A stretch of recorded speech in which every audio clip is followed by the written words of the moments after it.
ನಮಸ್ಕಾರ ದೇವರು, ನನ್ನ ಹೊಸ ವಿಡಿಯೋಗೆ ಎಲ್ಲರಿಗೂ ಸ್ವಾಗತ. ನಾನಿವತ್ತು ಮಾತಾಡ್ತಾ ಇರೋದು ಕ್ರೆಡಿಟ್ ಆಕ್ಸಿಸ್ ಗ್ರಾಮೀಣ ಬ್ಯಾಂಕ್ ಅನ್ನೋ ಕಂಪ್ನಿಯ ಬಗ್ಗೆ. ಈ ಒಂದು ಫೈನಾನ್ಸ್ ಕಂಪ್ನಿ ಯಾವ ರೀತಿ ಬೆಳವಣಿಗೆ ಆಗ್ತಾ ಇದೆ ಮತ್ತು ಇದರಲ್ಲಿ ಇನ್ವೆಸ್ಟ್ಮೆಂಟ್ ಮಾಡಿದರೆ ನಮ್ಮ ಅಮೌಂಟು ಎಷ್ಟು ಲಾಭ ಕೊಡುತ್ತೆ ಅನ್ನೋದನ್ನು ತಿಳಿಸ್ಕೊಡ್ತೀನಿ. ಬನ್ನಿ ವಿಡಿಯೋನ ಶುರು ಮಾಡೋಣ.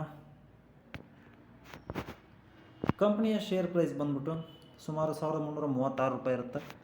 ಕಂಪ್ನಿಯ ಹೆಸರು ಬಂದುಬಿಟ್ಟು ಕ್ರೆಡಿಟ್ ಆಕ್ಸಿಸ್ ಗ್ರಾಮೀಣ ಲಿಮಿಟೆಡ್ ಅಂತಂದು. ಈ ಕಂಪ್ನಿ NBFC ಮತ್ತು ಮೈಕ್ರೋ ಫೈನಾನ್ಸ್ ಸೆಕ್ಟರಿಂದ ಕಾಲ್ ಮಾಡುತ್ತೆ. ವಿತ್ ದ RBI ಇನ್ಸ್ಟಿಟ್ಯೂಷನ್ಗೆ ವರ್ಕ್ ಸಂಬಂಧಪಡುತ್ತೆ. ಕಂಪ್ನಿಯ ಮಾರ್ಕೆಟ್ ಕ್ಯಾಪ್ ಬಂದ್ಬಿಟ್ಟು 21,289 ಕೋಟಿ ಆಗಿರುತ್ತೆ. ಸ್ಟಾಕ್ PE ಬಂದ್ಬಿಟ್ಟು 14.7, ROCE ಬಂದ್ಬಿಟ್ಟು 14.7% ಆದರೆ ಇವಾಗ ಸದ್ಯದ ಪ್ರೈಸು 1336 ರೂಪಾಯಿ ಆಗಿರುತ್ತೆ. ಬುಕ್ ವ್ಯಾಲ್ಯೂ ಬಂದ್ಬಿಟ್ಟು 412 ರೂಪಾಯಿ ಮತ್ತು ROE ಬಂದ್ಬಿಟ್ಟು 24.8% ಆಗಿರುತ್ತೆ. ಕಂಪ್ನಿಯ ಆಲ್ ಟೈಮ್ ಹೈ ಬಂದ್ಬಿಟ್ಟು ಸುಮಾರು 1800 ಅಂದರೆ 1796. ಕಂಪ್ನಿಯ ಲೋ ಬಂದ್ಬಿಟ್ಟು 1190. ಫೇಸ್ ವ್ಯಾಲ್ಯೂ ಬಂದ್ಬಿಟ್ಟು 10 ರೂಪೀಸ್. ಇದನ್ನು ಮೇಜರ್ಮೆಂಟಾಗಿ ನಾನು ತಿಳಿಸ್ಕೊಡೋದು ಏನಂತಂದ್ರೆ, ಫಸ್ಟ್ ಇದನ್ನು ನೋಡ್ಕೊಳ್ರಿ. ಆಲ್ ಟೈಮ್ ಲೋ ಎಷ್ಟಿದೆ? 1190 ರೂಪಾಯಿ ಮತ್ತು ಇವಾಗ ಸದ್ಯದ ಪ್ರೈಸು 1336 ರೂಪಾಯಿ. ಅಂದರೆ ಟೋಟಲಿ ಎಷ್ಟು? ಸುಮಾರು 100 ರೂಪಾಯಿ, ಆಲ್ಮೋಸ್ಟ್ 100ರಿಂದ 120 ರೂಪಾಯಿ ಡಿಫ್ರೆನ್ಸ್ ಇರುತ್ತೆ. 120, 130 ರೂಪಾಯಿ ಡಿಫ್ರೆನ್ಸ್ ಆಗಿರುತ್ತೆ. ಕಂಪ್ನಿಯ ಕೋರ್ ಬಿಸ್ನೆಸ್ ಏನೈತೆ ಅನ್ನೋದು ತಿಳ್ಕೊಳ್ಳೋಣ. ಕಂಪ್ನಿ ಮೈಕ್ರೋ ಫೈನಾನ್ಸ್ ಆಗಿರುತ್ತೆ ಮತ್ತು ಮಾರ್ಕೆಟ್ ಲೀಡರ್ ಒಳಗೆ ಈ ಕಂಪ್ನಿಯ ಹೆಸರು. ಸುಮಾರು 2022 ಮಾರ್ಚ್ 31 ಪ್ರಕಾರ ಈ company largest mutual fund institute ಆಗಿರುತ್ತೆ ಇಂಡಸ್ಟ್ರಿ ಒಳಗೆ ಮತ್ತು 16.5% ಟೋಟಲ್ ಗ್ರಾಸ್ ಲೋನ್ ಪೋರ್ಟ್ಫಿಲಿಯೋದೊಳಗೆ ಮಾರ್ಕೆಟ್ ಶೇರನ್ನು ಹೊಂದಿರ್ತೈತಿ. ಆ್ಯಂಡ್ ಈ ಕಂಪ್ನಿಯ AUM ಬಂದ್ಬಿಟ್ಟು 16,599 ಕೋಟಿಗೆ ನಿಲ್ಲುತ್ತೆ.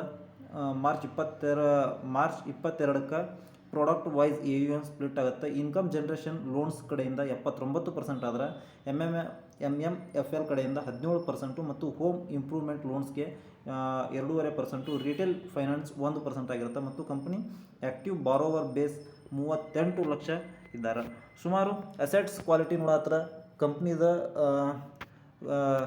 GNPA ಗ್ರಾಸ್ ನಾನ್ ಪ್ರಾಫಿಟಿಂಗ್ ಅಸೆಟ್ಸ್ ನೋಡತ್ರ 2022 ಮಾರ್ಚ್ 31ಕ್ಕೆ 3.6% ಆಗಿರುತ್ತೆ. ರೀಪೇಮೆಂಟ್ ರೇಟ್ ವಾಸ್ 95% ಆಗಿರುತ್ತೆ. ಅಕ್ಯುರೆನ್ಸಿ ಇದು ತುಂಬ ರೇರ್, ಎಲ್ಲ ಫೈನಾನ್ಸ್ಗಳಿಗೆ ಸಿಗೋದು. ಬ್ರಾಂಚ್ ನೆಟ್ವರ್ಕ್ ನೋಡಕತ್ರ ಕಂಪ್ನಿದ CA ಗ್ರಾಮೀಣ್ ಕವರ್ಡ್ 319 ಡಿಸ್ಟ್ರಿಕ್ಟ್ ಮತ್ತು 14 ಸ್ಟೇಟ್ಗಳಲ್ಲಿ ಯೂನಿಯನ್ ಟೆರಿಟರೀಸನ್ನು ಈ ಕಂಪ್ನಿ ಹೊಂದಿರುತ್ತೆ. 1635 ಬ್ರಾಂಚ್ಗಳು ಮತ್ತು 17 ರೀಜನಲ್ ಮತ್ತು ಡಿವಿಷನಲ್ ಆಫೀಸ್ಗಳು ಇರ್ತಾವೆ.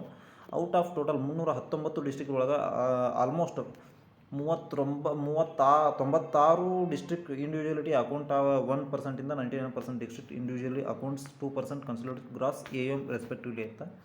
ಓಕೆ, ಈ ಇಂಟಿಗ್ರೇಷನ್ ವಿತ್ MMFL ನೋಡತ್ರ ಸಬ್ಸಿಡರಿ ಇದು 471 MMFL ಬ್ರಾಂಚಸ್ಗಳದಾವೆ. ಮತ್ತು ನ್ಯೂ ಪ್ರಾಡಕ್ಟ್ ಇನಿಷಿಯೇಟಿವ್ ಒಳಗೆ ಈ ಕಂಪ್ನಿ ಗ್ರಾಮೀಣ ಉನ್ನತಿ ಲೋನು ಮತ್ತು unsecured individual loan up to 1,50,000 ಕೊಡ್ತಾರೆ ಇನ್ಕಮ್ ಜನ್ರೇಷನ್ ಮತ್ತು ಬಿಸ್ನೆಸ್ ಆ್ಯಕ್ಟಿವಿಟೀಸ್ಗೆ. ಈ ಕಂಪ್ನಿ ಲಾಂಚ್ ಕೂಡ ಮಾಡಿದೆ. ಅದು pilot of a gold loan ಪ್ರಾಡಕ್ಟ್ಗಳನ್ನು ಮತ್ತು ಅದರ ಹೆಸರು ಗ್ರಾಮೀಣ ಸ್ವರ್ಣ ಮತ್ತು ಎಕ್ಸಿಸ್ಟಿಂಗ್ ಮೈಕ್ರೋ ಫೈನಾನ್ಸ್ ಕಸ್ಟಮರ್ಸ್ಗಳಿಗಂತೂ ಪ್ರೊವೈಡ್ ಮಾಡ್ತಾ ಇದೆ. ಕಂಪ್ನಿ ಆರ್ಡರ್ ಪಾಸ್ ಮಾಡಿದೆ. ಏನಂತಂದ್ರೆ ಅದು rejecting the order issued by national faceless assessment centre ಕಡೆಯಿಂದ, ಇನ್ಕಮ್ ಟ್ಯಾಕ್ಸ್ ಡಿಪಾರ್ಟ್ಮೆಂಟ್ ಕಡೆಯಿಂದ ಮತ್ತು respect to the income tax demand 2,333 ಕೋಟಿಗಳ ಟ್ಯಾಕ್ಸನ್ನು ಈ ಕಂಪ್ನಿ ಕಟ್ಟಿದೆ ಅಂತ ಅನೌನ್ಸ್ಮೆಂಟ್ ಮಾಡಿದೆ. ಇದು high court of Karnataka has remitted of the case back to NFC. ಅಂದರೆ ನಿಮ್ಗೆ ಗೊತ್ತಾಗುತ್ತಲ್ಲ, ಹೈಕೋರ್ಟ್ ಆಫ್ ಕರ್ನಾಟಕ ಇದನ್ನು ಕಳಿಸಿದೆ ಅಂತಂದಮೇಲೆ ಈ ಕಂಪ್ನಿ ಯಾವ ಕಡೆಯಿಂದ ಆಯಿತು? ಕರ್ನಾಟಕದ ಕಂಪನಿ ಆಗುತ್ತೆ. ಈ ಕಂಪ್ನಿಯ ಪ್ರಾಫಿಟ್ ಮತ್ತು ಲಾಸ್ಗಳನ್ನು ನೋಡಿದ್ರೆ ಆದರೆ ಕಂಪ್ನಿಯ ರೆವಿನ್ಯೂ ಬಂದ್ಬಿಟ್ಟು 146 ಕೋಟಿ ಇತ್ತು 2014ರಲ್ಲಿ. ಅದು 2024ಕ್ಕೆ 5,167 ಕೋಟಿಗೆ ತಲುಪುತ್ತೆ. ಇಂಟ್ರೆಸ್ಟ್ ನೋಡತ್ರ 72 ಕೋಟಿ ಮಾತ್ರ ಗಳಿಸ್ತಿತ್ತು ಕಂಪ್ನಿ 2014ರಲ್ಲಿ. ಇವಾಗ ಅದು 1,732 ಕೋಟಿಗೆ ತಲುಪುತ್ತೆ. ಎಕ್ಸ್ಪೆನ್ಸ್ 50 ಕೋಟಿಯಿಂದ 1,450 ಕೋಟಿಗೆ ತಲುಪುತ್ತೆ. ಫೈನಾನ್ಷಿಯಲ್ ಪ್ರಾಫಿಟ್ 24 ಕೋಟಿಯಿಂದ 1,984 ಕೋಟಿಗೆ ತಲುಪಿರುತ್ತೆ. ಮತ್ತು ಪ್ರಾಫಿಟ್ ಬಿಫೋರ್ ಟ್ಯಾಕ್ಸ್ 25 ಕೋಟಿಯಿಂದ ಸುಮಾರು 2,000 ಕೋಟಿ ತನಕ. ಮತ್ತು ನೆಟ್ ಪ್ರಾಫಿಟ್ ಬಂದ್ಬಿಟ್ಟು 17 ಕೋಟಿಯಿಂದ 1,446 ಕೋಟಿ ಒಳಗೆ ತಲುಪುತ್ತೆ.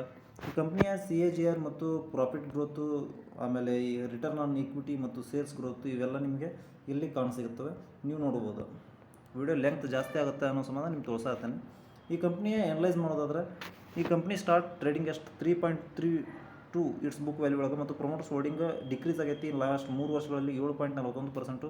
ಈ ಕಂಪ್ನಿ ಗಿವ್ ಗುಡ್ ಕ್ವಾರ್ಟರ್ ರಿಸಲ್ಟ್ಸನ್ನು ಕೊಡಾತೈತಿ ಮತ್ತು company deliver good profit growths 5 ವರ್ಷಗಳಿಂದ ಕೊಡಾತೈತಿ. ಮೇಡನ್ ಸೇಲ್ಸ್ ಗ್ರೋತ್ ಐತಿ 31.6% 10 ವರ್ಷಗಳಿಂದ.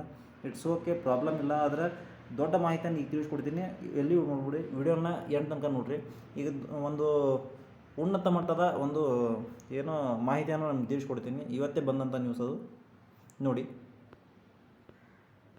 ಈ ಕಂಪ್ನಿಯ ಪ್ರಕಾರ ಸುಮಾರು ಎಷ್ಟು ಬಿಸ್ನೆಸ್ ಎಕ್ಸ್ಪೆನ್ಷನ್ ಯಾವ ರೀತಿ ಇದೆ ಅಂತಂದರೆ, ಈ ಕಂಪ್ನಿದು Q4 ರಿಸಲ್ಟ್ಸ್ ಬಂದೈತಿ. ನೆಟ್ ಪ್ರಾಫಿಟ್ 34% ಸೋರ್ಸ್ ಆದ್ರೆ ಇಯರ್ ಆನ್ ಇಯರ್ ಬೇಸಿಸ್ ಒಳಗೆ 397 ಕೋಟಿ ಬಿಸ್ನೆಸ್ ಎಕ್ಸ್ಪೆನ್ಷನ್ ಒಳಗೆ ಖರ್ಚು ಮಾಡಾಕತ್ತೈತಿ. ಅಂದ್ರೆ ಏನೋ ದೊಡ್ಡದಾಗಿ ವಿಚಾರ ಮಾಡಾಕತ್ತೈತಿ ಅಂತಂದ ಕಂಪ್ನಿ. ಅದೇ ರೀತಿ ಇಲ್ಲಿ ನೋಡತ್ತರ ನೀವು, NBFC credit Grameen as reported 34% year on year rise net profit ಒಳಗೆ ಜಾಸ್ತಿ ಆಗೈತಿ, 34%ಗಳಿಂದ ಜಾಸ್ತಿ ಆಗೈತಿ ಅಂತಂದು ಹೇಳಾಕತ್ತೈತಿ. ಮತ್ತು 297 ಕೋಟಿ ಇಯರ್ ಅಗೋ ಪ್ರಾಫಿಟ್ ಪೋಸ್ಟ್ ಆಗೈತೆ. ಮತ್ತು ಈ ಕಂಪ್ನಿ ಇಂಟ್ರೆಸ್ಟ್ ಮಾರ್ಜಿನ್ ಒಳಗೆ 91 ಬೇಸಿಕ್ ಪಾಯಿಂಟ್ಸ್ಗಳಿಂದ 13.1% against 12.1% same period last year.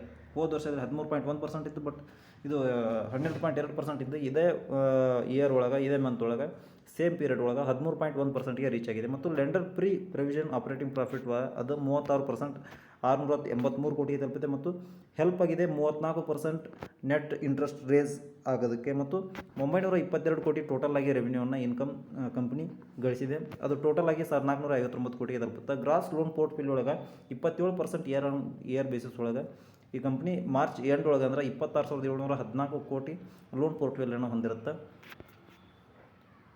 Customer base ಮಾಡತ್ರ company 25 ವರ್ಷಗಳಿಂದ ಈ ಕಂಪ್ನಿ ಆಪರೇಷನ್ ಮಾಡತ್ತೈತಿ. ಮತ್ತು ಹೆಲ್ದಿ ಇನ್ಕ್ರೀಸ್ ಕಸ್ಟಮರ್ ಬೇಸ್ ಒಳಗೈತಿ. 15% ಇಯರ್ ಆನ್ ಇಯರ್ ಬೇಸಿಸ್ ಒಳಗೆ ಜಾಸ್ತಿ ಇದೆ. ಇವಾಗ ನಾನು ಆಗಲೇ ಹೇಳ್ದಂಗೆ 38 ಲಕ್ಷದ ಚಿಲ್ಲರ್ ಇದ್ದರೆ, ಆದರೆ ಈಗ 49 ಲಕ್ಷ 18,000 ಸುಮಾರು ಈ ರೀತಿ 13.6 ಲಕ್ಷ ಕಸ್ಟಮರ್ಸ್ ಜಾಸ್ತಿ ಆಗಿದ್ದಾರೆ 2024 ಸಾಲಿಗೆ. ಉದಯ್ ಕುಮಾರ್ ಹೆಬ್ಬಾರ್ ಅನ್ನೋರು ಹೇಳಿದ್ದಾರೆ, ಈ ಸ್ಟೇಟ್ಮೆಂಟನ್ನು ಕೊಟ್ಟಿದ್ದಾರೆ ಕಂಪ್ನಿಯಿಂದ.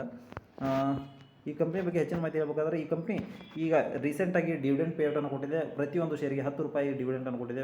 ಆ ಶೇರ್ ಪ್ರೈಸ್ ಒಳಗೆ ಡಿಕ್ರೀಸ್ ಆಗಿದೆ, ಅಂದರೆ ಈ 0.76% ತರ್ಸಡೆ ಇದು ಬಿದ್ದಿದೆ.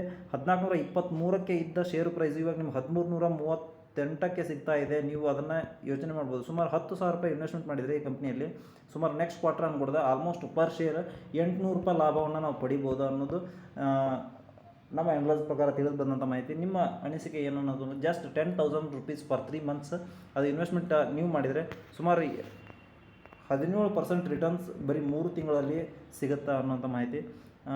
ಸಿಗೋಣ ಮುಂದಿನ ನೋಡಿದಲ್ಲಿ. ನಮಸ್ಕಾರ, ಜೈ ಹಿಂದ್, ಜೈ ಕರ್ನಾಟಕ.